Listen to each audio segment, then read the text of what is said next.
Elora, makinig ka sa akin. Buhay ng nanay mong pinag-uusapan natin dito. Kaya mahirap magkaroon ng malaking halaga mula sa pagtatrabaho mo bilang tagaluto sa karinderya. Kaya ito lang ang trabaho na may o-offer ko sa'yo kung saan ka magkakaroon ng malaking pera. Sambit ni Dina na isang bayarang babae. Napalunok si Elora. Malubha na ang sakit ng kanyang ina. Kaya naman sobrang nangangamba siya. Ayaw niyang mawala sa kanyang pinakamamahal niyang ina dahil ito na lang ang meron siya. Sige, pumapayag na po ako. Bukas na bukas ay pupunta ako sa club na pinagtatrabahuhan mo. Pikit matang wika ni Elora. Hinawakan siya sa balikat ni Dina. Tandaan mo, Elora, walang masama sa pagiging bayarang babae hanggat wala kang tinatapakang tao at walang sino man ang may karapatang manghusga sa mga bayarang babae. Dahil may mga babaeng hindi naman talaga gusto ang ganitong klaseng gawain. Sadyang kailangan lang kumapit sa patalim. At isa pa, isa rin itong trabaho. Yun nga lang ay hindi marangal. Napalunok na lang si Elora. Pagka-uwi niya, ay nagbihis lang siya tsaka nagpunta na kaagad sa ospital. Halos abutin na ng milyon ang bill nila sa ospital. Sumenya sa kanyang ina niya na siya ay lumapit. Mama! Naiiyak na banggit ni Elora. Anak, Elora, alam kong nahihirapan ka na sa sitwasyon natin ngayon. Pero hiling ko lang na sana kung hindi mo na kaya, hayaan mo na akong mamatay. Tutal, matanda na rin ako. Masaya na ako na napalaki kita ng mabuting anak na masipag at mapagmahal. Hayaan mo na lang ako na mawala sa mundong to. Dahil alam kong nahihirapan ka ng dahil sa akin. Mabilis na umiling si Elora. Hindi po, Mama. Hindi ko magagawa yun. Hanggat kaya kong kumilos o gumawa ng paraan para magkaroon tayo ng malaking halaga, gagawin ko. Basta ipangako mo lang sa akin na lalaban ka po. Okay po? Yun lang ang hiling ko, Mama. Huwag mo po muna akong iwan. Hayaan mo muna akong makasama kita ng matagal. Mahal na mahal kita, Mama. At ikaw na lang po ang meron ako. Sambit ni Elora habang umiiyak. Napaiyak na rin ang ina ni Elora. Pinahid niya ang mga luha ni Elora. Sa ospital na natulog si Elora sa gilid ng kanyang ina. At kinabukasan, nangutang muna siya ng makakain ng kanyang ina. At pagsapit ng gabi, nagtungo na sa kanilang bahay si Elora upang magbihis ng nakakaakit na damit. Handa ka na ba? Tanong ni Dina sa kanya. Huminga ng malalim si Elora. Oo, handa na ako. Pwede kang mamili ng lalaking gagalaw sa'yo. Pwede kang tumanggi kung ayaw mo sa isang lalaking gusto kang makatalik. Basta galingan mo lang ang pagpili. May mga mayayaman dyan at mga galante. Sambit ni Dina habang naglalakad sila. Okay, sige. Salamat sa paalala. Tugon ni Elora. Patay sinding makulay na ilaw, amoy ng alak, mga naghihiyawan at nagsasayawang mga tao ang sumalubong kay Elora nang makapasok siya sa isang sikat na club. Mga negosyante at mayayamang tao ang nagpupunta dito para magliwaliw. Naupo sa isang table si Elora. Naghihintay ng customer na lalapit sa kanya. Nagpalingalinga siya sa paligid. Sobrang bilis ng tibok ng kanyang puso. Samantala, pagkatapos ng successful na operasyon ni Wayne, naisipan niyang pumunta sa isang club para mag-relax. Pagkapasok niya sa loob, pinalibot niya ang kanyang paningin. At sa bandang dulo, napukaw ng atensyon niya ang isang babae na may inosenteng mukha ang nakaupo roon. Napangiti si Wayne. Dito na muna ako, Jasper. May nakita na akong babae. Sambit ni Wayne sabay ngisi. Natawa si Jasper. Ang bilis mo naman. Sige, enjoy your night. Galingan mo. Natatawa namang tumango si Wayne at saka naglakad patungo sa babae. Umupo sa harapan ng babae si Wayne. Napatingin ang inosenteng mukha nito sa kanya. Hi, I'm Wayne. And you? Napakurap ang babae. I'm Elora. Halos mautal-utal na sagot nito sa kanya. Mag-isa ka lang dito? Bakit ka pala nandito? Tanong ni Wayne kay Elora. Napalunok si Elora kasabay ng panginginig ng kanyang kamay. Parang gusto niyang umatras. Pero iniisip niya ang kalagayan ng kaniyang ina. Oo, mag-isa lang ako at naghahanap ng customer. Mahinang wika ni Elora. Ngumisi naman si Wayne. Pinagmasdan niya ang inosente ngunit magandang mukha ni Elora at nadako ang paningin niya sa malusog nitong dibdib. Well, nandito na ako at ako ang customer mo ngayong gabi. So, pwede na ba kitang makasama ngayong gabi para simulan ang dapat nating gawin? Nakangiting wika ni Wayne. Dinala siya ng binata sa condo unit nito. Pagkarating nila doon, binuhat siya ni Wayne at saka nagsimulang paghahalikan. Dahil doon ay biglang napaiyak si Elora. Huminto naman si Wayne sa kanyang ginagawa at naguguluhang tumingin kay Elora. Bakit ka umiiyak? Takang tanong ni Wayne sa kanya. Inayos ni Elora ang kanyang sarili. Pagkatapos ay bumangon siya sa kama at yumuko. I'm sorry. Hindi ko talaga gusto ang bagay na to. Napilitan lang ako. Umiiyak na sambit ni Elora. Kumunot ang noo ni Wayne. Ha? Anong ibig mong sabihin? Bakit nandun ka sa club kung ayaw mo naman palang makipagtalik? Nagangat ng tingin si Elora at diretsyong tinitigan si Wayne sa mata. May sakit ang mama ko at malaki na ang bill namin sa ospital. Naisipan ko lang na magpunta sa club na yon dahil sa pagiging desperada ko na magkaroon ng malaking pera. Pero hindi ko pala kaya at saka hindi naman talaga ako bahirang babae at wala pa akong karanasan sa ganito. Nawalang bigla ang init sa katawan ni Wayne. Napaupo siya sa tabi habang nakatingin kay Elora. I'm sorry. Sambit ni Elora sabay pahid ng kaniyang mga luha. Bumuntong hininga si Wayne. Naisip niyang tulungan si Elora pero hindi siya papayag na walang kapalit. Isa akong doktor. Biglang sabi ni Wayne. Nanlaki naman ang mata ni Elora. Talaga? Marahang tumango si Wayne. Yes, and I have an offer for you. Handa akong tulungan ka, pero hindi ako papayag na walang kapalit. Napalunok si Elora. At anong kapalit? Babayaran ko ang bill niyo sa ospital. At pagkatapos, ililipat natin ang mama mo sa ospital ko, kung saan dun ko siya gagamutin. I will do my best para gamutin ang mama mo. At bilang kapalit, ikaw mismo, isang gabi ang kapalit ng gagawin kong pagtulong. Diretsahang sambit ni Wayne. Napalunok si Elora. Hindi niya alam kung kakayanin niya bang makipagtalik at ibigay ang kanyang sarili sa taong hindi naman niya kilala. Pero ito lang ang pinakamadaling paraan para magamot ang mama niya. Ano? Pumapayag ka ba? Sambit ni Wayne sabay tayo. Muling napalunok si Elora sabay tango ng marahan. Sige, pumapayag ako sa gusto mo. Sad niya kasabay ng pagtulo ng kanyang luha. Agad naman niya iyong pinahid. Okay, fine. Ayusin mo ng sarili mo. Pupuntahan natin ngayon ang mama mo. Titingnan ko ang kalagayan niya. At pagkatapos, ihahatid na rin kita sa inyo para makapagpahinga ka. Wika ni Wayne sabay alis sa harapan ni Elora. Muling napaiyak si Elora. Hindi niya akalain na aabot siya sa ganitong gawain. Pero wala na siyang maisip na ibang paraan. Kaya naman, ihahanda na niya ang kaniyang sarili. Nang makarating sila sa ospital kung saan nakaratay ang mama ni Elora, kaagad tiningnan ni Wayne ang kalagayan nito. At pagkatapos, ay umalis na rin siya dahil hindi naman uuwi ng kanilang bahay si Elora. Isang araw ang lumipas.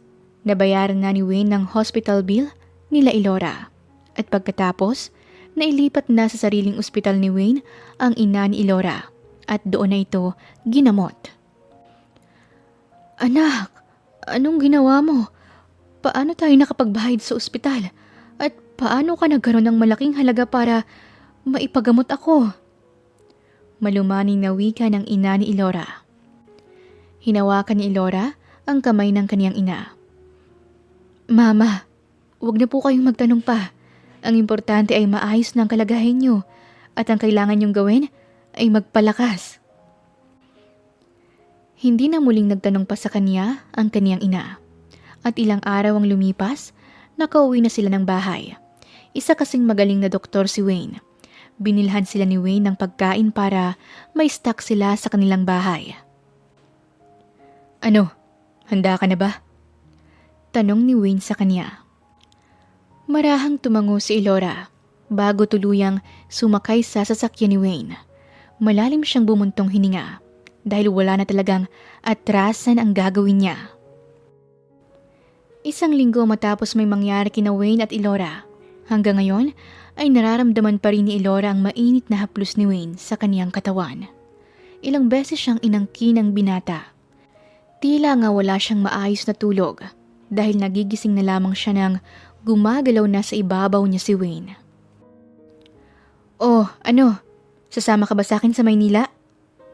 Tanong ni Barbie sa kanya. Ito ay matalik niyang kaibigan. Tumango si Ilora. Oo, kailangan ko ng trabaho na may maayos na kita. Ayos lang naman daw kay mama. At saka, sa bahay niya muna patitirahin ang pinsan kong babae para may kasama siya. Tumango-tango si Barbie. Mabuti naman kung ganon. Bale, magpapadala ka na lang sa mama mo? Siyempre mahirap nang umuwi ka pa dahil mahal ang pamasahe tapos hassle pa. Oo, ganon na nga lang. Tuloy na ba bukas ang alis natin? Tanong ni Ilora sa kaibigan. Oo, tuloy na. Kulang kasi sila sa tao. Sikat kasi yung restaurant na yun sa Maynila. Kaya yun, need ng maraming crew. Tugon ni Barbie. Kinabukasan, maagang umalis silang magkaibigan at pagkarating nila sa bahay na inupahan nila, nag-ayos lang sila saglit at saka nagtungo sa restaurant na pagtatrabahuhan. Mabuti na lang medyo mabait ang amo natin. Yung iba kasi masungit, talagang pagsasabihan ka ng masasakit na salita. Sambit ni Barbie habang naglalakad sila pa uwi. Oo nga eh, kaya pag-iigihan ko ang pagtatrabaho. Talagang magtitipid ako para malaki ang maibigay ko kay mama. Sabi naman ni Ilora. Samantala, matapos ang ni Wayne si Ilora, hindi na mawala sa isip niya ang dalaga na parang gusto niya pa itong muling maangkin. At dahil doon, pinuntahan niya ito sa kanilang bahay at laking gulat niya nang malamang wala na pala ito doon. Umalis ito para magtrabaho. Hindi na lang nag-abala pang hanapin ni Wayne si Ilora. Pero sa totoo lang, gusto pa niya itong muling makita. Oh, bakit ganyan ang itsura mo? Tanong ni Jasper kay Wayne. Bumuntong hininga si Wayne. Wala lang. Naisip ko lang si Ilora. Ang babaeng nakatali ko kapalit ng paggaling ng mama niya. Ah, okay. So anong meron sa kanya? Nakataas kilay na tanong ni Jasper. Ewan ko ba, pero parang gusto kong maging close kami.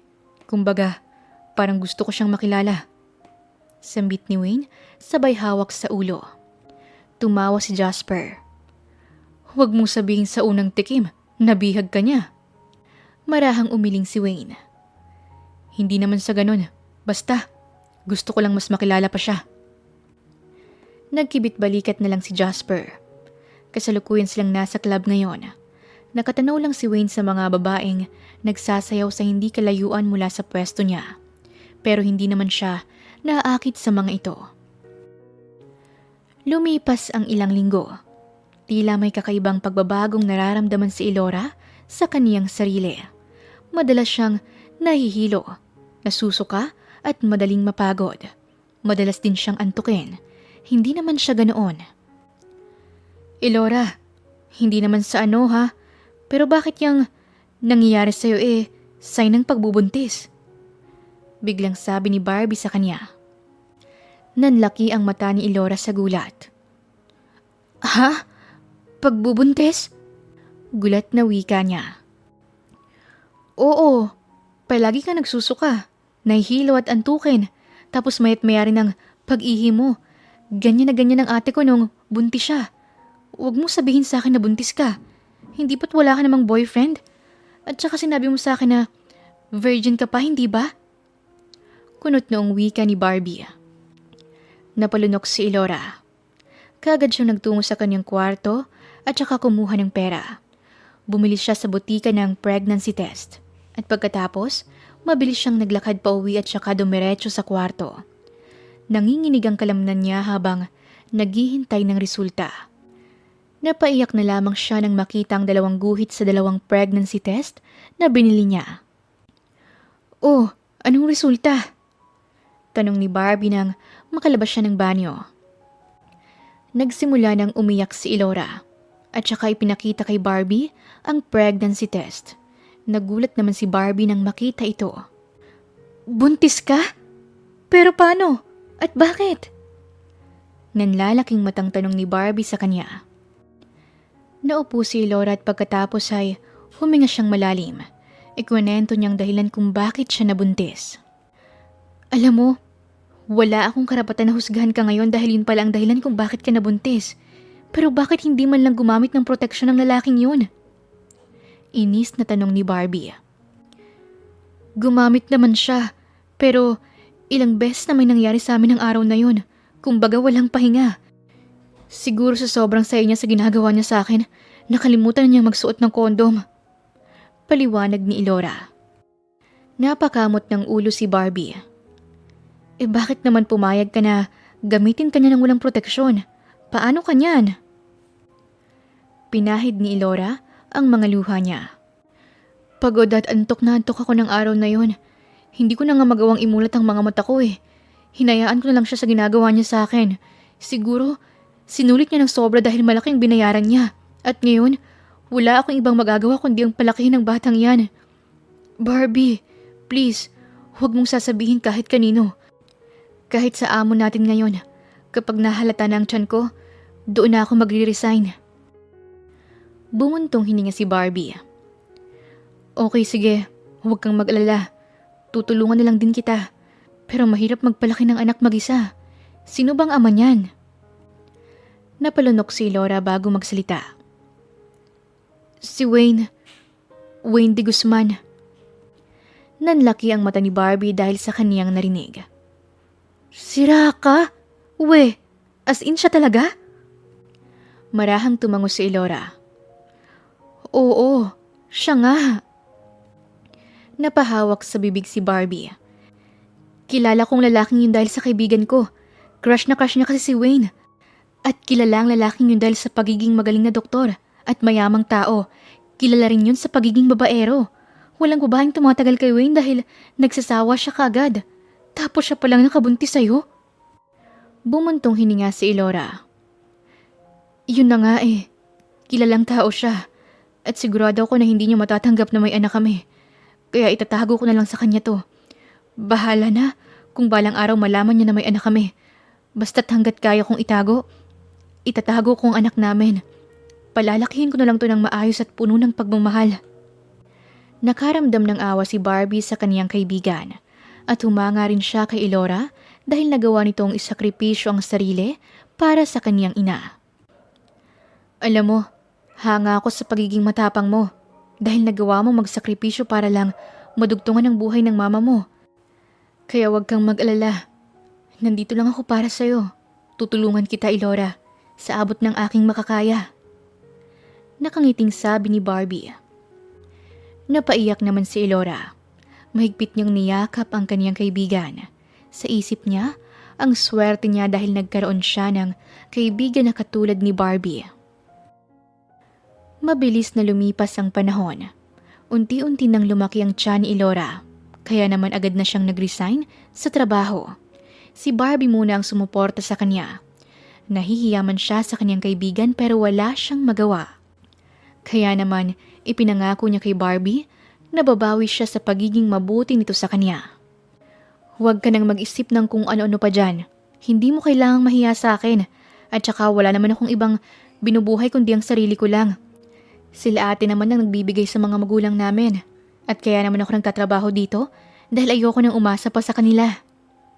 Sambit ni Barbie habang nagsasalansa ng mga pinamili. Tipid nang umiti si Elora. Pasensya ka na Barbie kung naging pabigat pa ako sa'yo.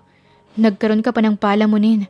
Kahit na ayokong makaramdam ng hiya sa'yo, hindi ko kasi talaga mapigilan. Dahil nakakahiya naman talaga na umaasa ako sa'yo. Inirapan siya ni Barbie. Para saan pa't naging magkaibigan tayo, di ba? Huwag ka nang makulit dyan. Sige ka, maiinis lang ako sa'yo. Pananakot ni Barbie sa kanya. Mahina namang natawa si Elora at saka tumulong na siya sa pagsasalansan ng pinamili ni Barbie. Nag-grocery kasi ito para sa pagkain nila sa loob ng 1 linggo. Lumipas pa ang ilang buwan. Tuluyan ng nanganak si Elora. Hindi naging madali para sa kanya ang manganak dahil hindi siya masyadong marunong umire. Pero nailabas pa rin naman niya ng normal ang kaniyang anak. Nako, Elora! Kamukhang-kamukha ng tatay niya. Parang carbon copy. Wika ni Barbie habang nakatingin sa anak ni Elora. Dapat lang talaga na hindi niya makita ang anak niyo. Dahil magtataka yun kung bakit kamukha niya ang batang to. Kaya dapat talagang hindi kayo magkita ng lalaking yon. Dagdag pa ni Barbie. Hindi naman kami magkikitang talaga. Dahil busy ang lalaking yon. At saka ang sabi mo sa akin ay, ayos naman si mama, hindi ba? Masaya naman siya nakasama ang pinsan ko. Malumanay na wika ni Elora. Oo, mukhang masaya. Ang sabi ng mama ko palagi raw nakatawa ang mama mo. Nandoon daw pala yung kapatid niya, kaya siguro masaya ang mama mo dahil may kabanding siya. Sabi naman ni Barbie. Mabuti naman kung ganon, para hindi niya na ako masyadong isipin pa. Basta ikaw nang bahalang magpalusot, sabihin mo na lang palagi na busy ako. Sabi pa ni Elora. Hindi naging madali para kay Elora na palakihin ang kanyang anak na mag-isa. Pero pinilit niyang kayanin. At nang lumaki-laki na ang anak niya, pinahinto niya si Barbie sa pagtatrabaho. At si Elora muna ang nagtrabaho. Si Barbie ang nagbantay ng anak niya. 3 taon na rin ang anak niya kaya pwede na niya itong maiwanan. Hello ma'am, good morning po. Bati ng mga empleyado kay Elora. Good morning. Tipid na bati niya sa mga ito. Dahil naging maganda ang performance ni Elora sa kumpanya na pinagtatrabahuhan niya, ginawa siyang sekretary ni Mike. Ang hindi niya alam, pinsan ni Wayne si Mike. At isang araw, nagtagpo ang landas nilang dalawa. Good morning Mike, long time no see. Wika ni Wayne pagkapasok niya sa opisina ni Mike. Good morning too Wayne, kumusta? Babaero ka pa rin ba hanggang ngayon? Nakangising tanong ni Mike. Nanlaki naman ang mata ni Elora nang makita niya si Wayne at nang mapatingin si Wayne sa kanya, napalunok ito. Naguguluhan naman na nagpalipat-lipat ng tingin si Mike sa kanilang dalawa. Wait, bakit ganyan ang reaksyon yung dalawa? Magkakilala ba kayo? Naguguluhang tanong ni Mike. Napalunok si Wayne at saka napakamot ng ulo. Oo. Naging pasyente ko ang mama niya sa ospital ko at naging matagal din ang pananatili nila doon dahil medyo malubha ang sakit ng mama niya. Palusot ni Wayne sabay tingin kay Elora. Napakurap naman si Elora sabay tango. Yes po Sir Mike. Kaya ayon, magkakilala po kami. Pagsang-ayon naman ni Elora. Mahinang natawa si Mike. Well, bakit pa ba ako magtataka kung maraming kilalang babae itong si Wayne? Napakababaero niya. Pabirong sinuntok ni Wayne sa braso si Mike. Loko ka talaga. Grabe ka naman sa pagiging babaero. Hindi ba pwedeng silang kusang lumalapit sa akin? Napailing naman si Mike. Ewan ko sa'yo. Bakit ba kasi ayaw mo pang tumulad sa akin? Masaya na ako't kontento sa buhay dahil may pamilya na ako. At masasabi kong masarap pala sa pakiramdam na kummitad ka na. Napakamot ng ulo si Wayne sabay tingin kay Elora. Agad namang nag-iwas ng tingin si Elora dahil ayaw niyang salubungin ang nakakatusok na tingin ni Wayne. Gusto ko rin namang maging committed sa isang tao, pero wala eh. Hindi pa dumarating ang tamang babae para sa akin. Pero naniniwala ako na nasa tabi-tabi lang siya. Sambit ni Wayne sabay tingin kay Elora. Natawa naman si Mike nang mapansin niyang kanina pa tingin ang tingin si Wayne sa kaniyang sekretary. Habang si Elora naman ay gusto nang maglaho dahil hindi siya komportable na nandito ngayon sa kaniyang harapan si Wayne. Huwag mong sabihin na pinaparinggan mo ang sekretary ko. Wayne naman, lahat na lang talaga. tingnan na lang natin kung papatulan kanyang si Elora. Masyadong committed sa trabaho yan. Sambit ni Mike sabay tawa. Ngumiti naman si Wayne. Malay naman natin, hindi ba? At saka, napansin ko lang parang lalong gumanda ang sekretary mo. Well, dati pa naman talaga siyang maganda. Pero ngayon, mas lalo siyang gumanda at mas lalong nakakabighani ang taglay niyang kagandahan. Napatakip ng muka si Elora. Hindi siya natutuwa sa mga sinasabi ni Wayne. Bagkus ay naiinis siya na kung magsalita si Wayne ay tila ba wala siya sa may tabi at hindi niya naririnig ang pinag-uusapan nilang dalawa. At kung magsalita pa ito ay parang close na close silang dalawa. Napailing na lang siya nang maalala niya ang nangyari sa kanila noon. Tumikhim si Wayne. Siya nga pala, napadalaw ako dito upang sabihin sa'yo na pumapayag na ako mag-invest sa kumpanya mo. Well, that's a good news. Sinisigurado ko sa'yong hindi ka magsisisi. Sambit ni Mike, sabay ngiti. Nagpatuloy lang sa pagtitipa si Elora at talagang itinoon niya ang kanyang mata sa kanyang laptop. Ayaw niyang tingnan si Wayne. Ewan niya ba pero naiinis siya. Hindi na lang niya masyadong inintindi ang pinag-uusapan ng dalawa. Ilang oras din ang naging pag-uusap ng dalawa bago tuluyang umalis si Wayne. Nakahinga naman ng maluwag si Elora sa pag-alis ni Wayne. Napansin ko na hindi ka komportable na nandito si Wayne. May something ba sa inyo noon? Biglang tanong ni Mike sa kanya. Napakurap naman si Elora sabay tawa ng pilit. Wala naman sir. Sadyang maharot lang siya. Pero hindi ko naman siya pinapansin. Pagsisinungaling ni Elora. Natawa naman si Mike. Ganyan talaga si Wayne. Palibhasa, gwapo eh. Ginagamit ang itsura sa pagiging babaero. Pero kahit gano'n naman siya, mabait naman siya. Lalo na sa kanyang mga pasyente. Ngiti na lang ang isinagot ni Elora. Ayaw na niya kasing pag-usapan pa nila si Wayne. Napakagatlabi si Elora nang maalala niya ang kaniyang anak. Ngayong nagkita na sila ni Wayne, kailangan niyang mag-ingat upang hindi makita ni Wayne ang kanilang anak. Kinagabihan, halos kalahating oras nang lumipas pero hindi pa rin nakakasakay si Elora pa uwi. Punuan kasi at tila ba mga zombie ang mga tao sa bibilis nitong sumampa sa jeep. Hay, kainis naman. Miss ko na si Raven. Mahinang bulong ni Elora sa kaniyang sarili. Nagpalingalinga naman si Wayne. Hinahanap ng kaniyang mata si Elora. Sakto kasi ang pagdating niya sa kumpanya ni Mike dahil inaabangan niya talagang makauwi si Elora. Napangisi na lang siya nang makita si Elora. Kaagad siyang naglakad palapit kay Elora at saka bigla na lang itong niyakap. Nagulat naman si Elora kaya naitulak niya si Wayne. Nanlaki ang mata ni Elora nang makita niya ito. Wayne? Ano sa tingin mo ang ginagawa mo? Sira ulo ka ba? Inis na sabi ni Elora sabay hawi ng kaniyang buhok. Ngumisi naman si Wayne. Mas maganda ka pala kapag nagagalit ka. Hindi mo ba ako na-miss? Ako kasi, miss na kita. Para kang bula na bigla ka nalang naglaho. Nang magpunta ako sa inyo, wala ka na pala. 3 taon din tayong hindi nagkita. Napakurap si Elora. At bakit ka naman nagpunta sa bahay? Anong kailangan mo sa akin? Tapos na ang deal nating dalawa. Nakuha mo naman ang kabayaran sa ginawa mong paggamot sa mama ko. Pilyong ngumiti si Wayne. Lumabas ang mapuputi at pantay-pantay nitong ngipin. Agad namang nag-iwas ng tingin si Elora dahil tila ba naakit siya sa pagngiti ni Wayne. Gusto kitang makilala ng lubusan, Elora.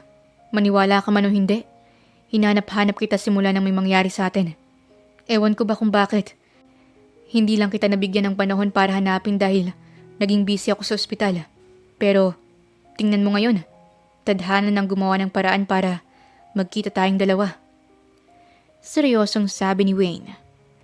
Umirap naman si Elora. Ayaw niyang maniwala sa mga sinasabi ni Wayne.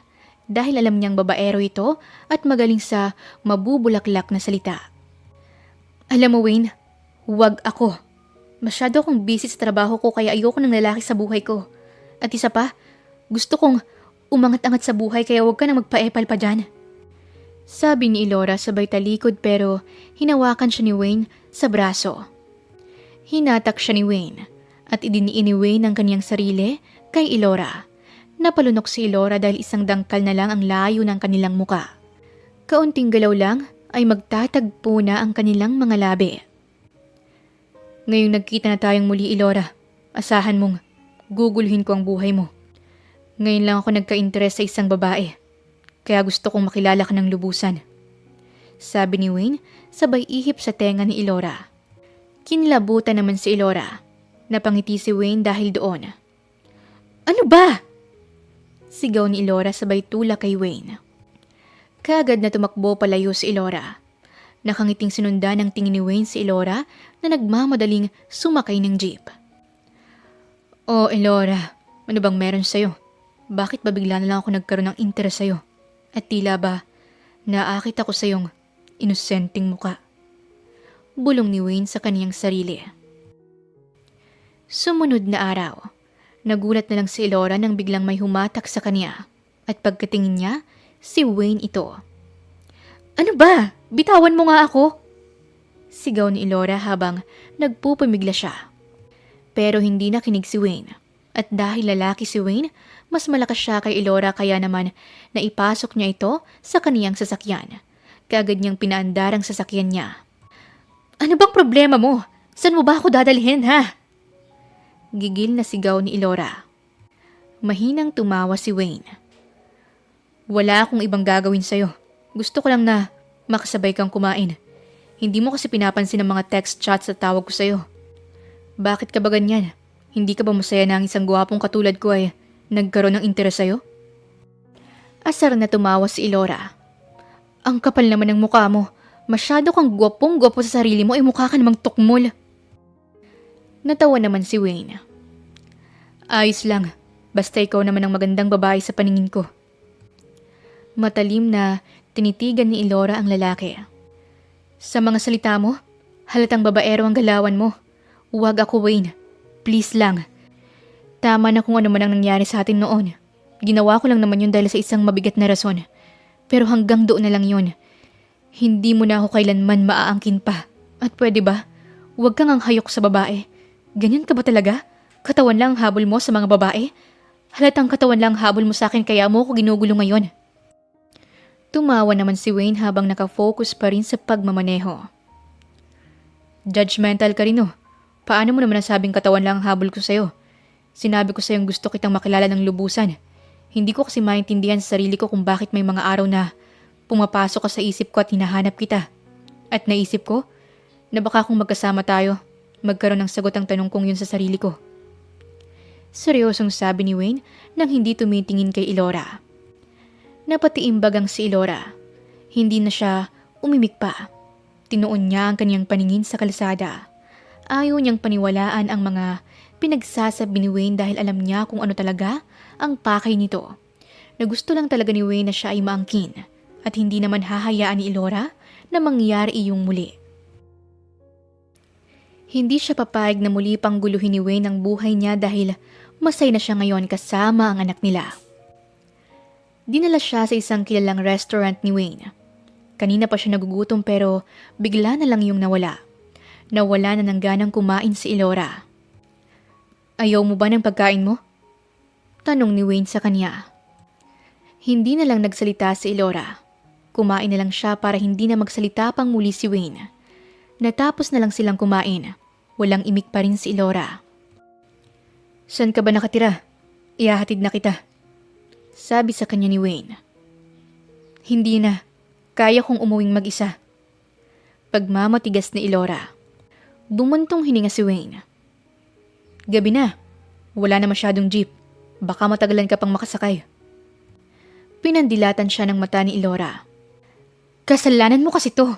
Kung hindi mo sana ako sa pilitang dinala dito, kanina pa ako nakauwi. Kaya nga ihahatid kita sa inyo, di ba? Kaya halika na. Huwag ka nang magbatigas pa dyan. Kapag nagbatigas ka pa, doon kita sa kondo ko dadalhin. At alam mo na ang gagawin ko sa'yo. Pananakot sa kanya ni Wayne.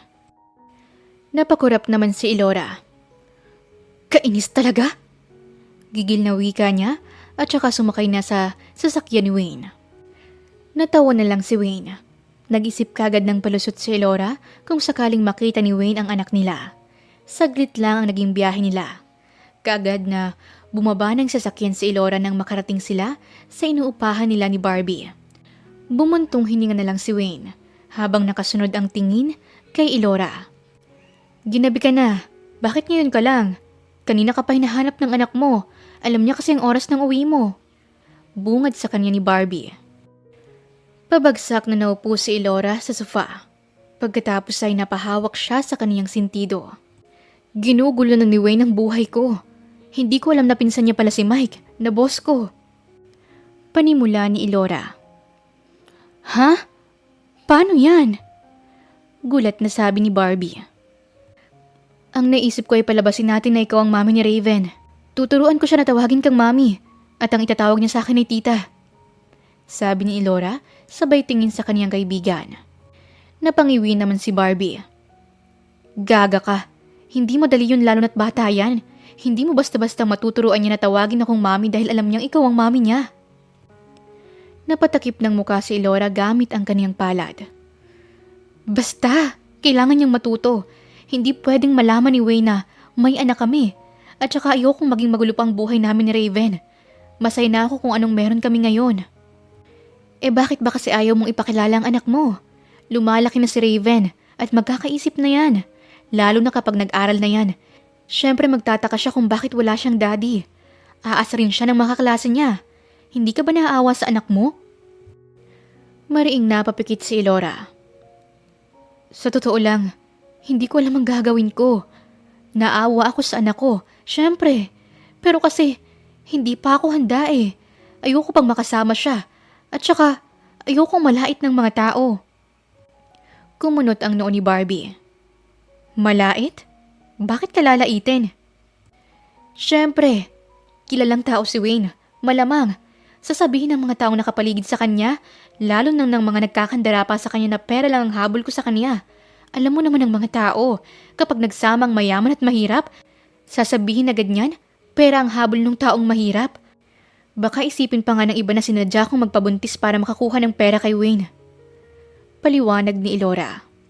Napakamot naman ang ulo si Barbie. May punto naman kasi ang kaibigan niya. Sa panahon kasi ngayon, maraming tao ang mapanghusga at mapangmata. Samantala, nakatitig lang si Wayne sa picture ni Ilora sa social media nito at hindi niya napansin na matagal na pala siyang nakatitig doon. Ilora, ano bang meron sa'yo? 3 taon nang lumipas pero bakit sa panahong yun, sumasagi ka sa isipan ko? Bulong ni Wayne sa kaniyang sarili. Sumunod pang mga araw, nagpatuloy si Wayne sa pangungulit kay Ilora. Talagang namimilit siya na ihatid pa uwi ito. Ano bang problema mo ha? Bakit ayaw mo ba akong tantanan? Inis na sabi sa kanya ni Ilora. Mahinang natawa si Wayne. Ikaw ang may problema. Bakit pa bigla na lang kitang naiisip? Anong ginawa mo sa akin? Ginayuma mo ba ako? Ni minsan hindi ako nagka-interes sa mga babaeng nakatali ko. Hindi ko sila naiisip. Pero bakit ako sa'yo? Anong mahika ang ginamit mo? Asar na tumawa si Ilora. Ano bang mga pinagsasabi mo ha? Wala ka bang magawa sa buhay mo kaya kung ano-ano ang mga lumalabas sa bibig mo? At bakit naman ako gagamit ng gayuma para sa'yo? Hoy, nasisiraan ka na ba ng bait? Wala akong gusto sa'yo o ano paman. Kung ano man ang nangyari sa atin nun, wala lang yun. Dahil lang yun sa kailangan kong maipagamot ang mama ko. Pero ng araw na yun, wala akong naramdaman na kahit ano sa'yo. Hindi mawari ni Wayne sa kanyang sarili pero bigla na lamang siyang nakaramdam ng kirot sa kanyang dibdib. Hindi niya maintindihan kung bakit niya naramdaman yun ang sabihin ni Ilora na wala lang sa kanyang nangyari sa kanila noon. Na wala siyang nararamdaman na kahit ano. Grabe ha, kung makapagsalita ka, parang hindi ka naman nag-enjoy ng gabing yun. Sabi ni Wayne, sabay tawa. Hindi naman talaga! Nanlalaking matang sabi ni Ilora. At bakit naman ako mag-i-enjoy ng gabing yon kung hindi ko naman talaga gustong ibigay ang sarili ko sa isang ekstranghero? Walang ka-enjoy-enjoy sa gabing yon. At alam mo ba, kung meron lang ibang paraan para maipagamot ang mama ko, hindi ko gagawin ang bagay na yon. Pero no choice ako, kaya ayun, nangyari na. Pero sana lang, tigil-tigilan mo na ako dahil hindi na ako natutuwa.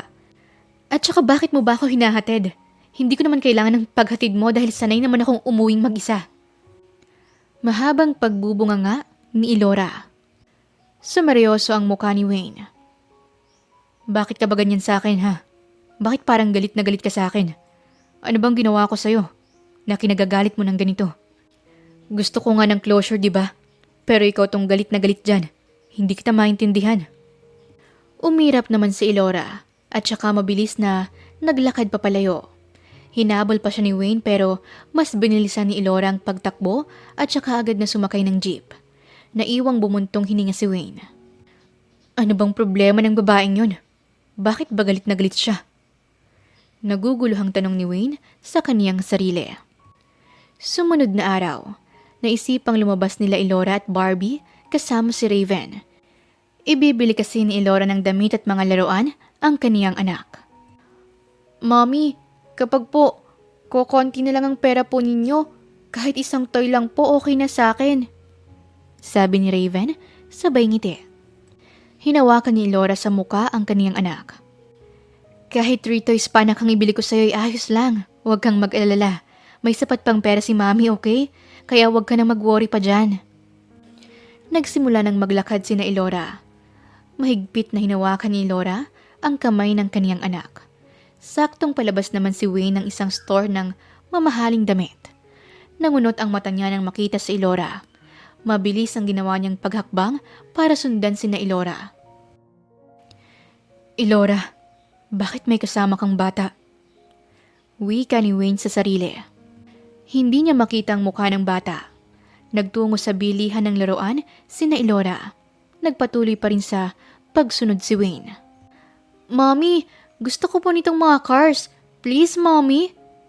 Wika ng bata, sabay turo sa mga laruan. Nanlaki ang mata ni Wayne.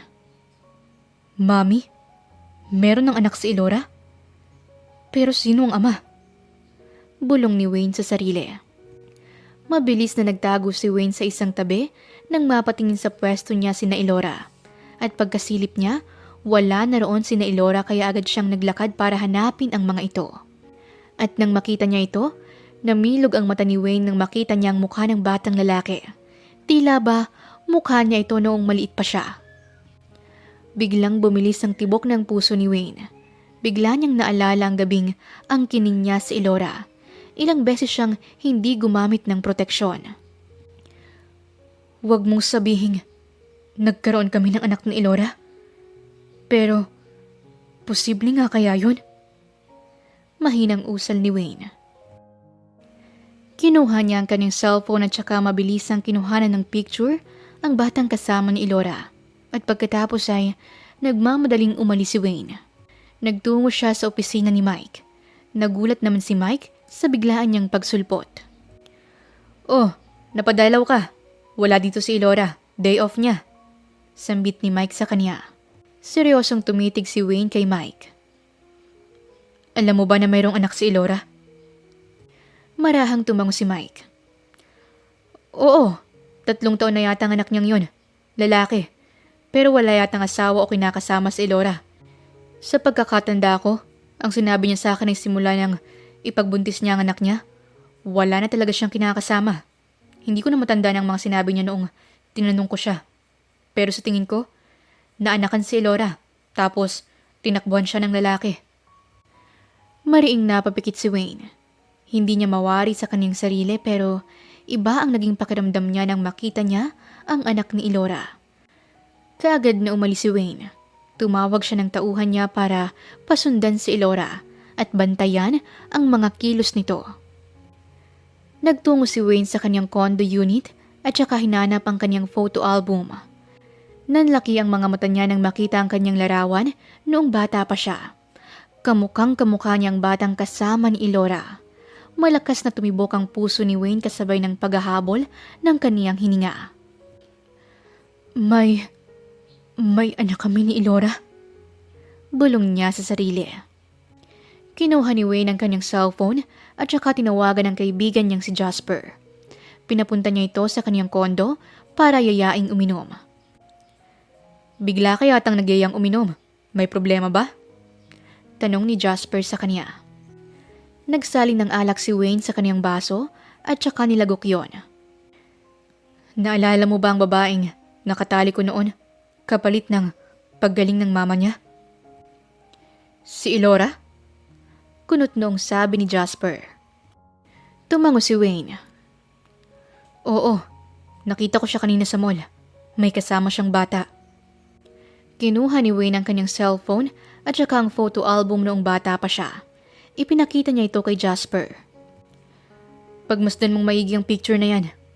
Anong masasabi mo?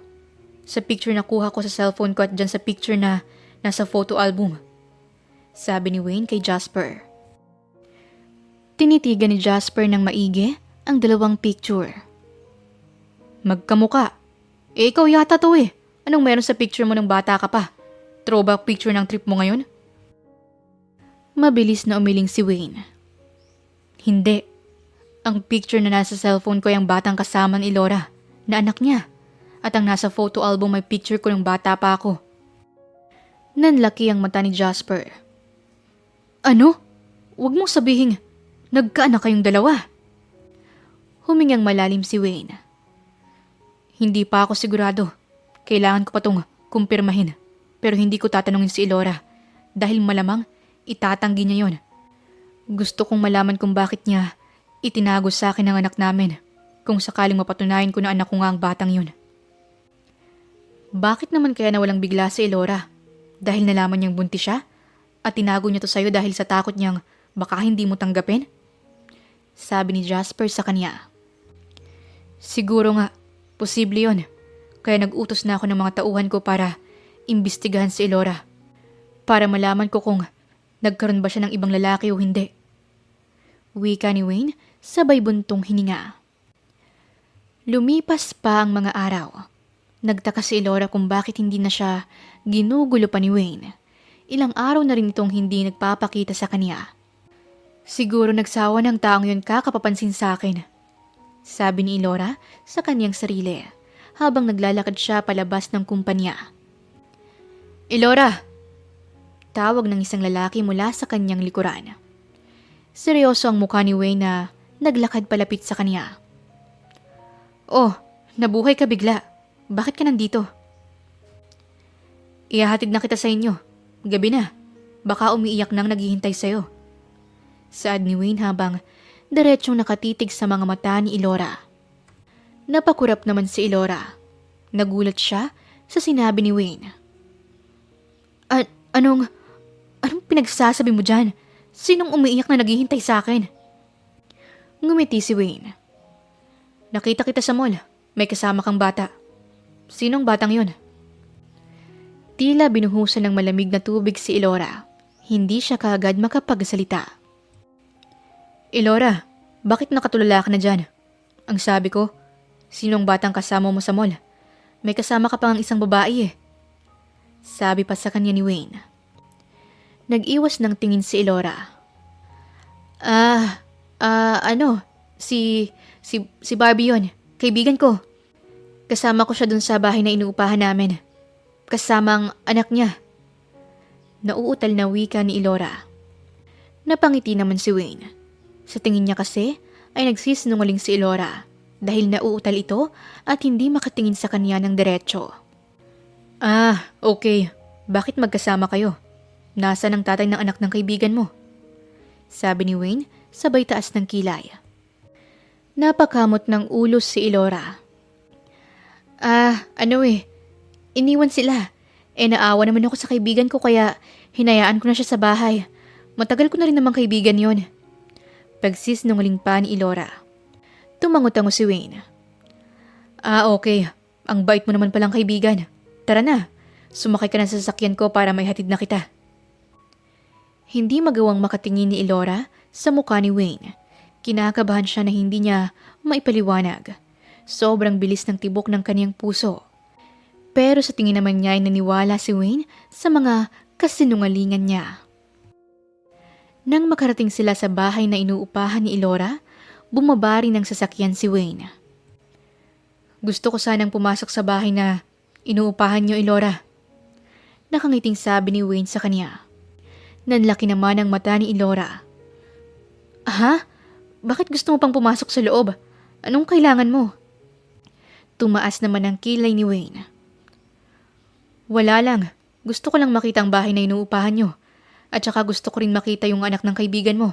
Bigla ko kasing namiss ang pamangkin ko. Nasa ibang bansa na kasi nakatira ngayon. Napalunok naman si Elora. Okay. Baka kasi tulog na yung anak ng kaibigan ko eh. Kaya baka hindi mo na rin siya makita. Palusot ni Elora. Ngumiti si Wayne. Okay lang. Sisilipin ko na lang ang bahay niyo. Teka nga, bakit ganyan ang itsura mo? Parang takot ka na pumasok ako sa loob ng inuupahan niyo. May tinatago ka ba sa loob ng bahay na inuupahan niyo? Mabilis namang umiling si Elora. Ha? Pinagsasabi mo dyan? At ano naman ang itatago ko? Mahinang natawa si Wayne. Wala ka naman palang tinatago eh. Kaya pwede na ba akong pumasok sa loob? Hindi na nakapagsalita pa si Elora para pigilan si Wayne. Kaagad na kasing pumasok si Wayne sa bahay na inuupahan nila. Nanlaki naman ang mata ni Barbie nang makita si Wayne. Pagkatapos, lumabas ang isang batang lalaki mula sa kwarto. Mommy! Yay! Nandito na si mommy ko! Sabi ng batang lalaki. Napatingin si Wayne kay Elora. Mommy? Bakit kanya tinawag na mommy? Kunot noong tanong ni Wayne kay Elora. Nagkatingin na naman sina Barbie at Elora. Pinagpapawisan na ng malamig si Elora. Kasi parehas na mami ang tawag ni Raven sa aming dalawa. Tinatawag niya rin si Elora na mami dahil nasanay na rin siya.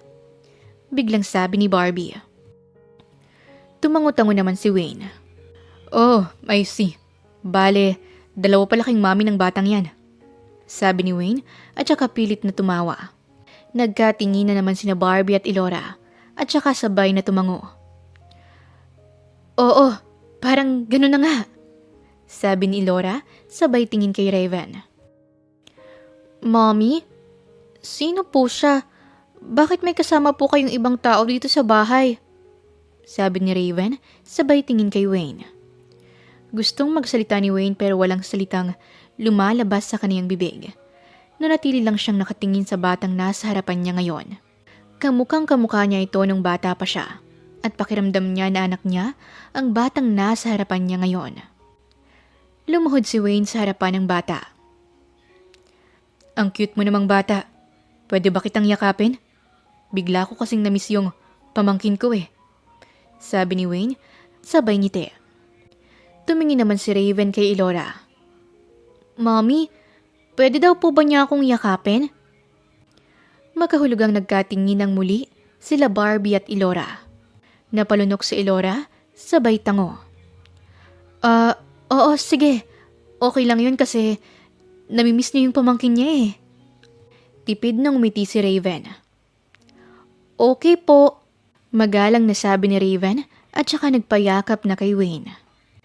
Niyakap naman ni Wayne ang mahigpit si Raven at biglang bumilis ang tibok ng kaniyang puso.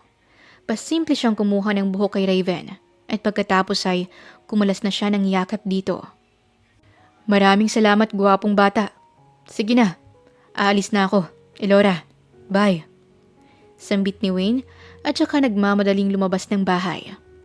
Kaagad na kumuha ng kapirasong papel si Wayne sa kanyang sasakyan at pagkatapos ay inilagay ang buhok na nakuha niya mula sa bata. Rinig na rinig ni Wayne ang tibok ng kanyang puso. Ito ang gagamitin niya para magpa-DNA test para tuluyang mapatunayan kung anak niya ba talaga ang batang yon. Sumunod na araw, niyaya ni Wayne si Elora na kumain sa labas kasama si Raven. Napapahig naman niya ito bilang palusot na namimiss na niya ang pamangkin niya. May gagawin kasi siyang plano. Wayne, patingnan nga muna saglit si Raven. Pupunta lang ako sa comfort room. Sabi ni Elora, sabay tayo. Ngumiti naman si Wayne. Okay, sige. Ako nang bahala. Pagkaalis ni Elora, kaagad na kinuha ni Wayne ang baon niyang blood lancet needle. Hala, Raven! Ano yun? Turo ni Wayne sa labas. Napatingin naman doon si Raven. Mabilis na tinurok ni Wayne ang blood lancet needle si Raven sa daliri. Hala ka! May dugo sa daliri mo! Biglang sabi ni Wayne. Nagulat naman si Raven. Oh my! Bakit po may dugo? Kinuha ni Wayne sa bulsa ang maliit na blood collection tube at saka pinatak ang dugo ni Raven doon. Mabilis niyang tinakpan yon at saka itinago sa bulsa. Yan, wala na. Okay ng daliri mo. Sabi ni Wayne, sabay ngiti. Ngumiti naman si Raven. Wow, thank you po Kuya Wayne. Binayaran na ni Wayne ang pagkain na in-order nila dahil kailangan niyang umalis na. Ilang sandali pa ay bumalik na si Elora at tumikhim naman si Wayne. Elora, pwede bang mauna na akong umalis? May bigla kasing tumawag sa akin. Kailangan daw ako sa ospital. Binayaran ko na rin ang pagkain natin.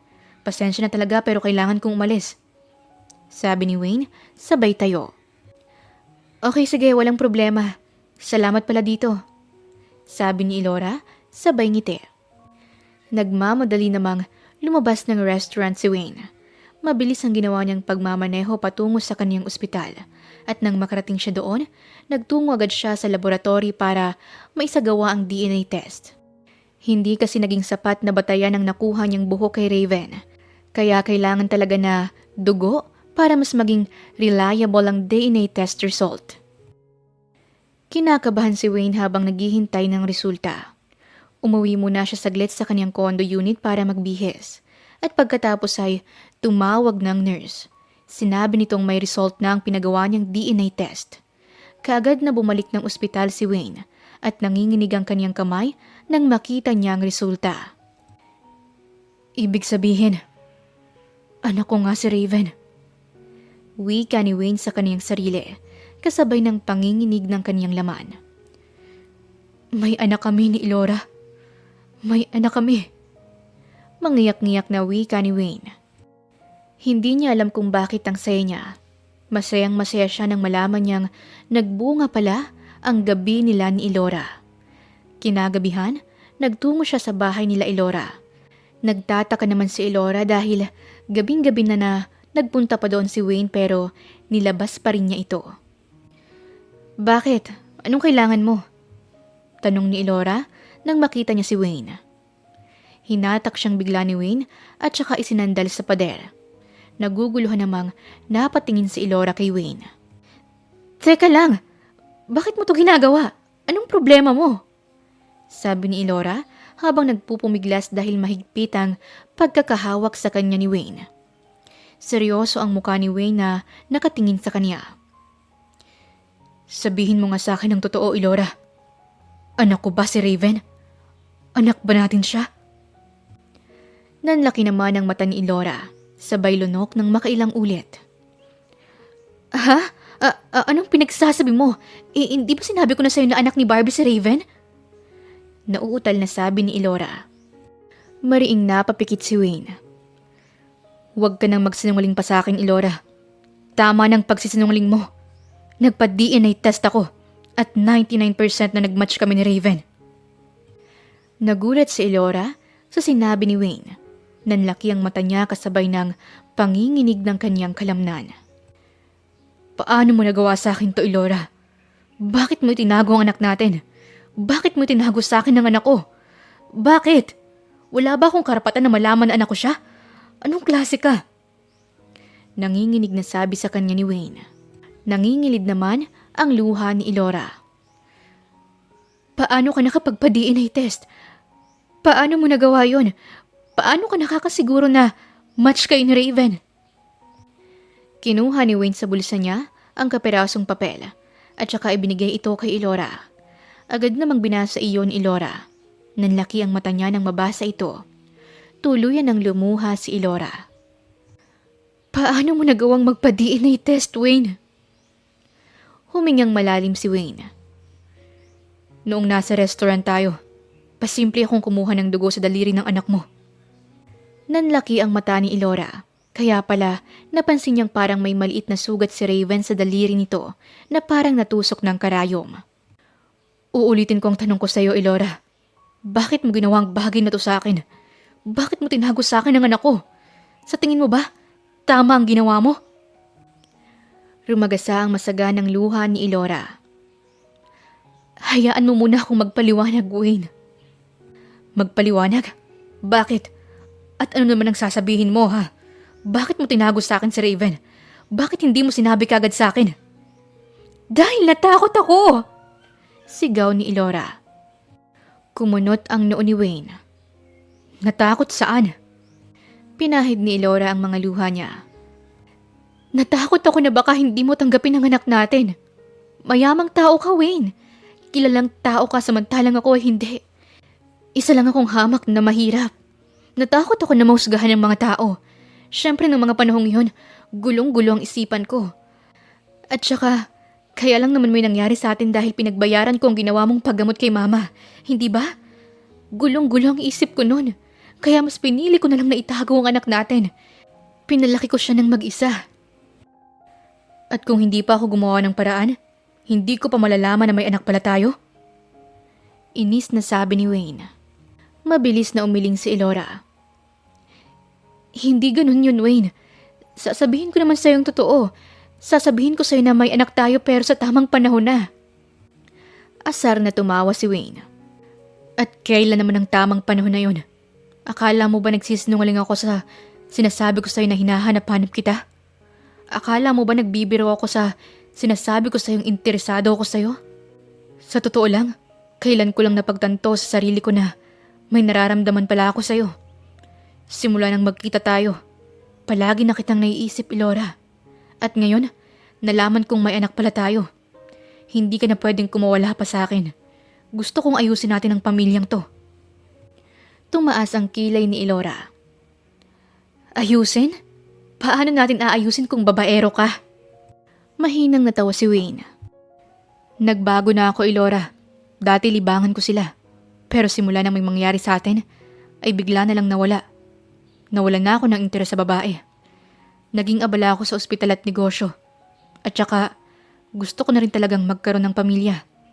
Gusto ko nang bumuo ng pamilya dahil tumatanda na rin ako. At nang malaman kong anak ko pala si Raven, tuwang-tuwa ako. Kaya naman, ayusin natin to, Elora.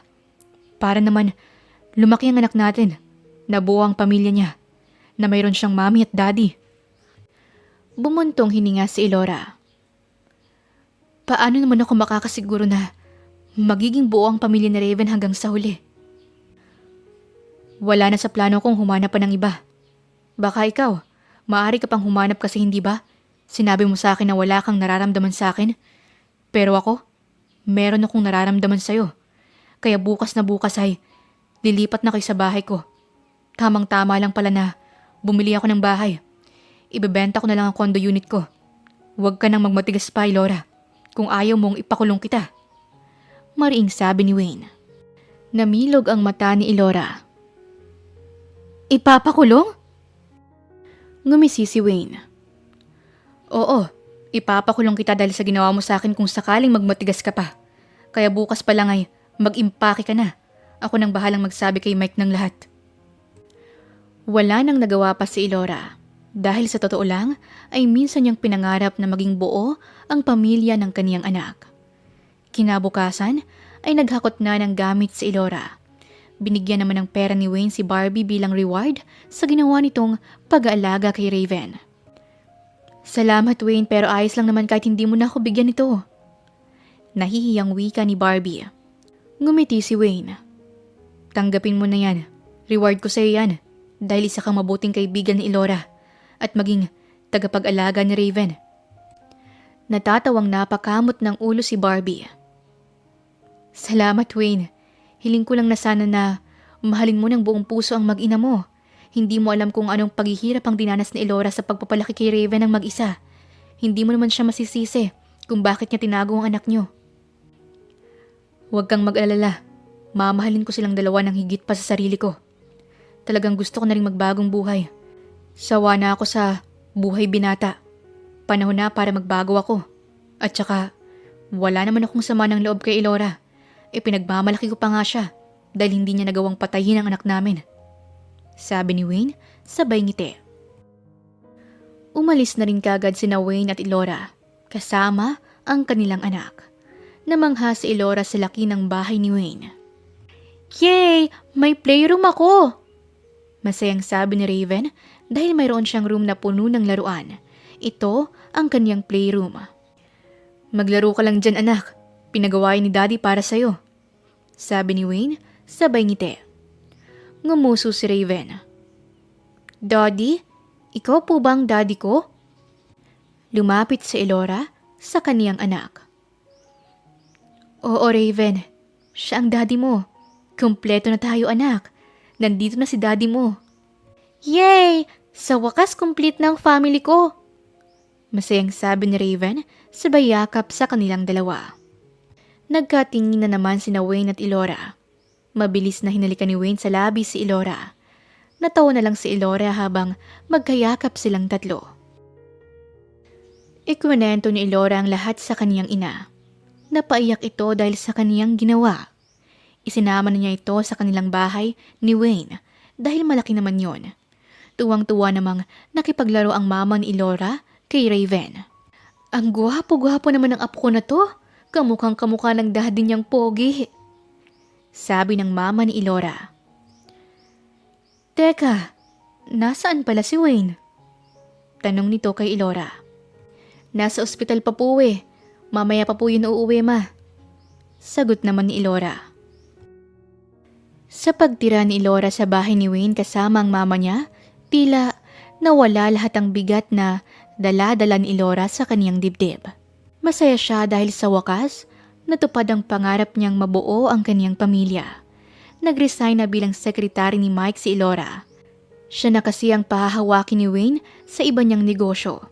At habang tumatagal ang pagsasama nilang dalawa ni Wayne, unti-unting minahal na ni Elora si Wayne at mas lalo namang nahulog sa kanya si Wayne. Araw-araw ay ipinararamdam ni Wayne kay Elora na mahal niya ito, pati na ang kanilang anak. Isang buwan ang pinalipas ni Wayne. Ikinasal na kagad sila ni Elora para wala na talagang kawala pa sa kaniyang babae. Akala ko pa naman, Wayne, isang sikat na modelo o anak ng mayaman ang mapapangasawa mo. Sabi ng kaibigan ni Wayne na si Lim. Tumawa si Wayne. Akala mo lang yun. Masaya ako na si Elora ang napangasawa ko. Napakasipag, maalaga at mapagmahal. Sus, totoo ba yan? Baka naman kaya siya ganyan dahil may iba siyang pakay sa'yo. Baka mamaya pera lang ang habol niyan sa'yo. Sabi ni Lim, sabay tawa. Kung basagin ko kaya yung pagmumukha mo, wala kang karapatang pagsabihan ng ganyan ng asawa ko. Palibhasa kasi, walang babaeng tumatagal sa'yo dahil dyan sa ugali mo. Hindi ganong klaseng babae ang asawa ko, kaya itiko mo yung bunganga mo kung ayaw mong basagin ko yung pagmumukha mo. Sabi ni Wayne, sabay alis. Napalunok naman si Lim dahil nakaramdam siya ng takot sa naging itsura ni Wayne na para bang mabangis na hayop itong nakatingin sa kanya kanina. Oh, yan. Bunga nga pa. Kung wala ako dito, baka nabasag ng pagmumukha mo. Hindi ganong klaseng babae si Elora. Saksi ako doon. Sabi ni Jasper, sabay iling. Napalunok si Lim. Malay ko ba? Halos lahat ng babae ngayon ay gano'n na. Basta may pera ang isang lalaki, sasama sila kagad. Talagang gagawin nila ang lahat para makuha ang gusto nila sa isang lalaki. Mahinang natawa si Jasper. Hindi naman porke nangyari sa'yo ang bagay na yon, lalahatin mo ng mga babae. Huwag ganon. Umayos ka na nga ng buhay mo, Lim. Sabi ni Jasper, sabay alis. Naiwan namang mag-isang umiinom si Lim. Lumipas pa ang ilang taon. Nagsimula ng mag-aral ang kanilang anak. Hatid sundo nilang mag-asawa si Raven. Ang sweet nyo naman po. Talagang kayong dalawa pang sumusundo kay Raven. Sabi ng guro ni Raven. Ngumiti si Elora. Siyempre po, gusto talaga namin kaming dalawang susundo sa gwapo naming anak. Natawa na lang ang guro ni Raven. Nagtungo silang tatlo sa isang kilalang kainan. Palaging ganoon ang ginagawa nila. At pagkatapos ay ihahatid nila sa bahay ang kanilang anak para bantayan ng mama ni Elora. Dahil babalik pa sa ospital si Wayne, habang si Elora naman ay iti-check ang kanilang mga store kung saan ito ang kanilang negosyo. I love you, mahal ko. Nagpapasalamat ako dahil ikaw ang babaeng nabuntis ko. Tama lang palang ginawa kong hindi gumamit ng kondom ng araw na yun. Sabi ni Wayne, sabay tawa. Humagikik naman si Elora. Loko ka? So talagang sinadya mo kong buntisin? Nagkibit balikat si Wayne. Siguro, dahil nararamdaman ko na ikaw ang babaeng pakakasalan ko ng araw na yun. Kaya siguro, naisipan kong huwag nang gumamit ng proteksyon. Inirapan siya ni Elora. Huwag ako, talagang nagpapalusot ka lang dyan. Hinapit ni Wayne sa bewang ang kaniyang asawa at pagkatapos ay mahigpit niyang niyakap ang pinakamamahal niyang asawa at nangakong siya lang ang mamahalin niya sa habang buhay. Wakas. Samantala, abala si Barbie sa pagbibake ng cake. Ang pera kasing ibinigay sa kanya ni Wayne na ginamit niya para makapagpagawa ng store kung saan pagtitinda ng mga cake at iba pang dessert ang gagawin niyang negosyo. Habang abala sa pagbibake ng cake si Barbie, may isang lalaki ang duguan na bumagsak sa harapan ng store niya. Nanlaki ang mga mata ni Barbie nang makita ang lalaki. Hala, bakit may dugo ang lalaki dito? Bulalas ni Barbie. Pinilit niyang gisingin ang lalaki pero hindi ito magising. Kaya naman kaagad siyang tumawag ng ambulansya. Bea, ikaw na munang bahala dito. Sasama lang ako sa ospital. Sabi ni Barbie sa staff niya. Sumama si Barbie sa paghatid sa lalaki sa ospital. Napag-alaman niyang nasaksak pala ito ng dalawang lalaking sakay ng motorsiklo. Hinolda pala ang lalaking to. Miss, kaano-ano po kayo ng pasyente? Tanong ng nurse kay Barbie. Wala po. Nakita ko lang siyang nakahandusay sa harap ng store ko. Sagot naman ni Barbie. Ilang sandali pa ay nagising na ang lalaki. Marahan itong iminulat ang kanyang mga mata. Napatingin ito kay Barbie. Barbie, sa wakas, nakita na kita. Sambit ng lalaki sa kanya. Kumunot naman ang noo ni Barbie. Ha? Kilala mo ko? Sino ka? Naguguluhang tanong ni Barbie. Ako to, si Miggy. Miggy Fernandez. Namilog naman ang mata ni Barbie. Ikaw si Miggy? Ang kaklase kong uhugi ng high school? Bulalas ni Barbie. Abangan ang kwento ni Miggy at Barbie. Maraming salamat po sa inyong pakikinig sa kwentong ibinahagi namin sa inyo ngayong araw. Muli, ito po si Tales of Siren at hanggang sa ating muling kwento. Maraming salamat po.